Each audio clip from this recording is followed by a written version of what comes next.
And what we get is a generation of young people who get a reputation for being apathetic and cynical sometimes, but are not apathetic because they don't care about the world, but because we do care, and we're frustrated that we don't have the power to affect it, that we don't have voices that get listened to.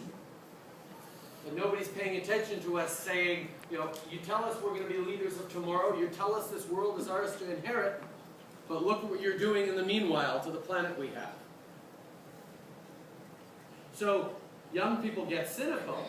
It's all too often because politics seems to be more about scoring points on your opponent, about, you know, getting a headline the next day, about putting forward that right soundbite that's going to resonate, and not so much about making a better country, not so much about serving one's community, not so much about trying to build something, instead trying to take down and get you to oppose somebody else. Does that make young people cynical? Absolutely. Does it make a lot of people in general cynical? Absolutely. And the only response to that is to begin to understand that our voices do matter, that what we have to say does have importance, and that our capacity to change the world doesn't happen someday when we gain power, or someday when we're important, or have a big career, or a lot of money. Our capacity to change the world starts right now with small actions that make a difference. And that, for me, is why I'm so interested in coming to chat with all of you right now.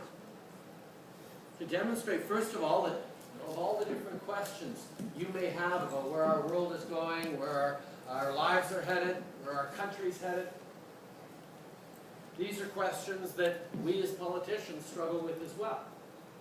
And I don't pretend to have all the answers because fundamentally I'm a teacher. And teachers are people who stand up at the front of the class and hand out answers.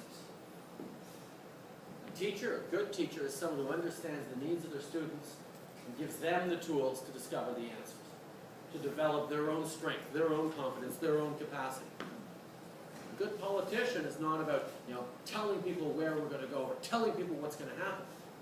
It's about empowering citizens to contribute, to shape every day the world that they're part of.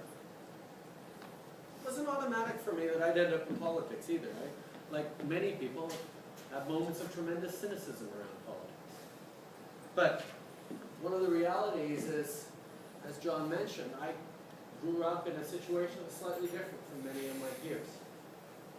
When most people I know in their childhood, they get exposed to politics by parents grumbling at this broken campaign promise or that attack ad or these things that politicians do wrong or all sorts of negative, the high taxes we have to pay. I got to see politics through people walking up to my father all my life and telling him what kind of an impact he had on their world, in their conception of the world, in their role of the world. I got to see people coming up to me even after my father died in 2000, telling me how much of an impact he had. And I knew that politics can be a force for positive impact in the world. So I believed it.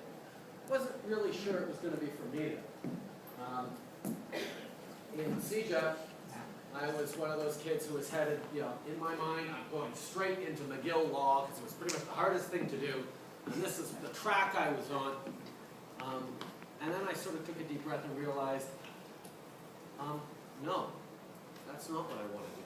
I'm not sure I want to be a lawyer, and I certainly don't want to start trapping myself into this high achievement mode right away. So I picked the most useless thing I could possibly find. I did an undergraduate degree in English literature.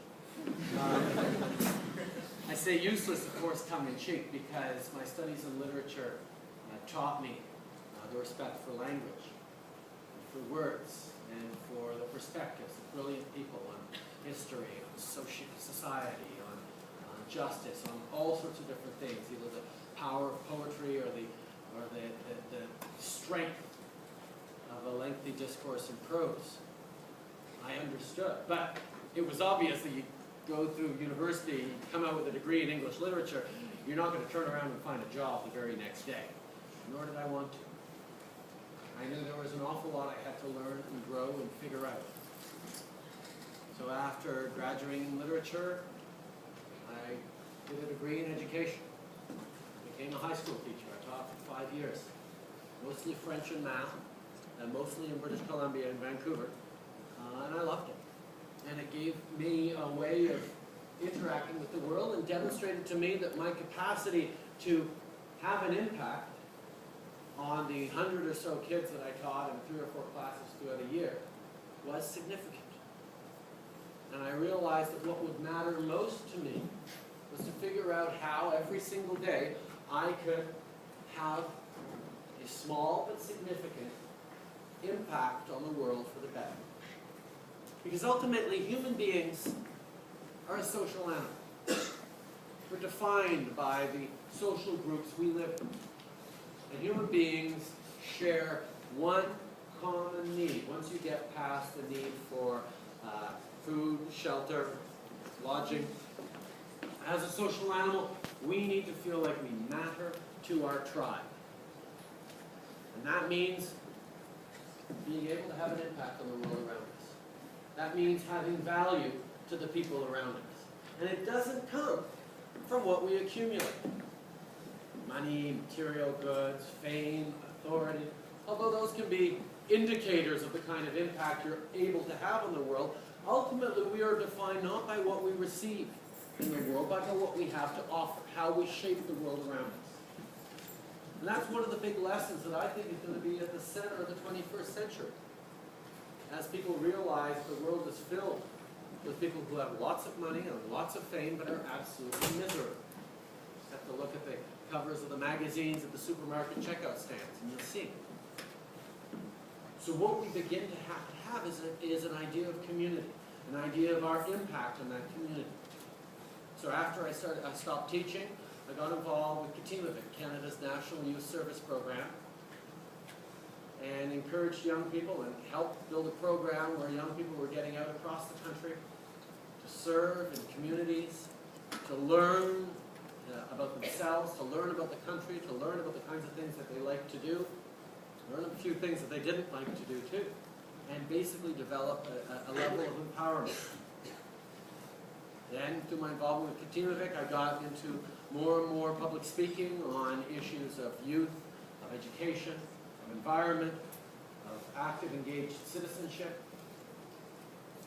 And that eventually dragged me into politics. But the way I do politics is very differently from the way my father did. My father approached politics when he was almost 50, having been an intellectual, having been a writer, having been someone who published an awful lot and thought very deeply about exactly what it was that he wanted to achieve.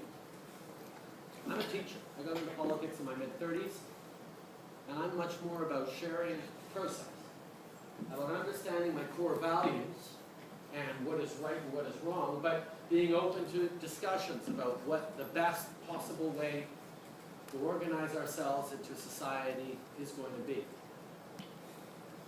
And for me, very rapidly, I understood that we're facing huge challenges, be it on the level of environment, be it on the level of poverty, be it on the level of social justice and human rights here at home and around the world. And they're going to require us to think differently, not just uphold the status quo, but to challenge some of the assumptions about how our society works, which, getting to this point, has been based very much on short-term thinking in a narrow scope. We have to broaden the consequences of our actions that we see and think about the depth and the echoing through time of the consequences of our actions and start assuming our responsibility living within a global society where every impact, every action has an impact.